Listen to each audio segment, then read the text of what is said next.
Where would you turn? Who would you call if you suspected a toxic or chemical threat was causing harm to your family or your community? All they did was put a Band-Aid on this. It is not cleaned up. More than 900 families living in the Niagara Falls, New York community surrounding Love Canal were asking that very real question over 30 years ago. We want to move when we're still healthy. We don't want to stay here and die. But they had no one to call. The government wouldn't help them. Laws that might have protected them either didn't exist or were ignored. At first, they didn't even know that a threat existed, and that they were living amidst a 20,000-ton toxic waste dump. I know from my own family experience that there are other children in this area that are not even in danger, but are damn right out dying. And yet, out of their determination, out of sheer necessity, a community of ordinary Americans became empowered and started this nation on a journey. That journey continues today and is led by the organization born out of Love Canal. The Center for Health, Environment, and Justice is the place where families and communities suffering or suspecting toxic or chemical threats can and do turn for help. 30 years later, why should we care? And people think things have been fixed 30 years later. 30 years later, we must be doing something different, right? I mean, that's what people think. And the truth of the matter is, we're in a similar position 30 years later than we were when I got involved with Love Canal. If Love Canal leader Lois Gibbs gave birth to the movement that seeks to prevent harm caused by chemical or toxic threats, then the center, which she founded in 1981, has become the mentor of that movement. CHEJ still cares because many families, children, communities, and workers are just as much at risk of harms caused by toxic chemicals today as were Lois Gibbs, her family, and her neighbors at Love Canal over 30 years ago. I want a reason why. Lois and her neighbors fought state and federal governments, won relocation from the Love Canal zone. Lessons learned at Love Canal enable CHEJ to empower countless communities, families, and consumers to battle today's Love Canals. Many people believe that and start out with a trust in government, which is quite reasonable to think that government would be there to protect people.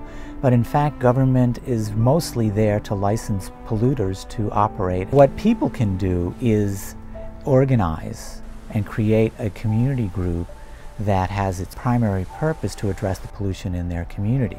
CHEJ does today what no one did for its founders over 30 years ago, mentoring and empowering communities to take in hand local chemical and toxic threats wherever they may be. What we're attempting to do is to mainly help build a movement. And the help that we bring is that we bring 30 years of experience to the table.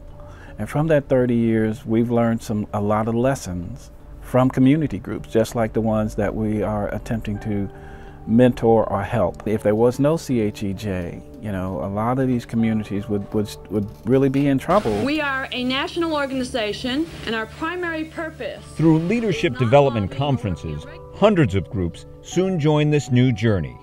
If you do not yet know CHEJ, you probably know its work. Its battles and victories have likely touched your life. CHEJ joined forces with workers and communities across this country to pass the 1986 Federal Community Right to Know law as part of the Superfund legislation. Mentored grassroots and community groups across the country to shut down or block thousands of medical and garbage waste incinerators. Dioxin air emissions were reduced by 77% in the United States. Can we help you? Launched the McToxics campaign, which led McDonald's and many other fast food restaurants to remove styrofoam containers. Leading the Safer Schools Siting Initiative, triggering the President and Congress to instruct the Environmental Protection Agency to include school siting guidelines in the 2007 Energy Bill.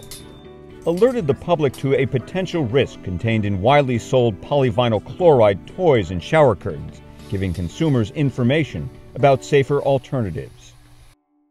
Since Love Canal, CHEJ has stood on the side of families, workers, and communities against industries that pollute and sell now and investigate any risks later. Dorothy Felix is a community leader who has worked with the Center for Health, Environment, and Justice to prevent harm to her, her co-workers, and those living in the neighborhood surrounding manufacturing plants in Mossville, Louisiana, the nation's leading PVC-producing state. We are located in the middle of 14 large industrial facilities, including the largest concentration of vinyl production facilities in the U.S. The plants are concerned about one thing, and that's a profit. These plants should be held responsible for what's going on in our area. Dorothy is just one among thousands who have contacted CHEJ seeking help and direction in their battle against toxic and chemical threats. Many of the chemicals that people are exposed to at Love Canal are the same chemicals that people are exposed to all over the country.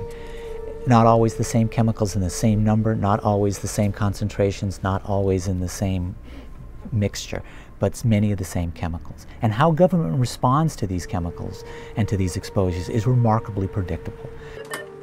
Ron Davis. Is Love Canal over? Well, from the phone calls that I get, no, it's not over.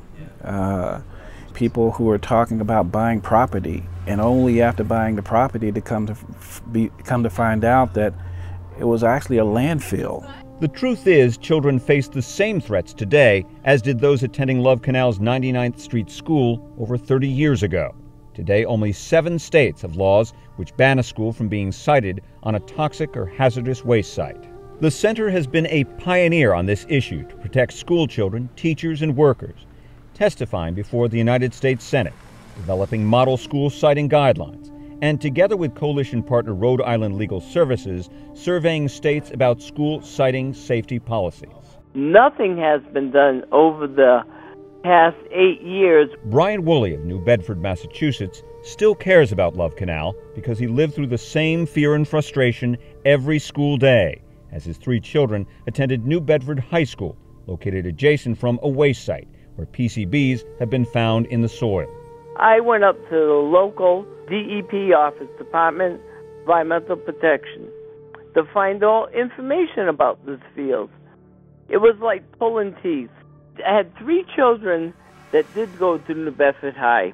My youngest was the only one that had some breathing problems when he was at that school. It would get so bad, I'd have to bring him home.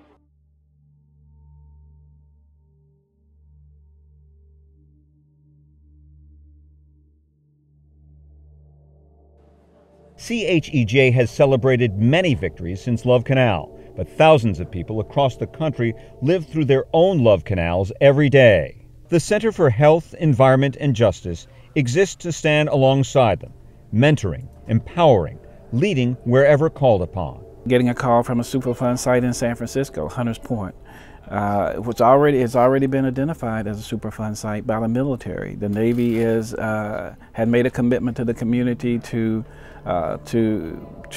clean up that site adequately.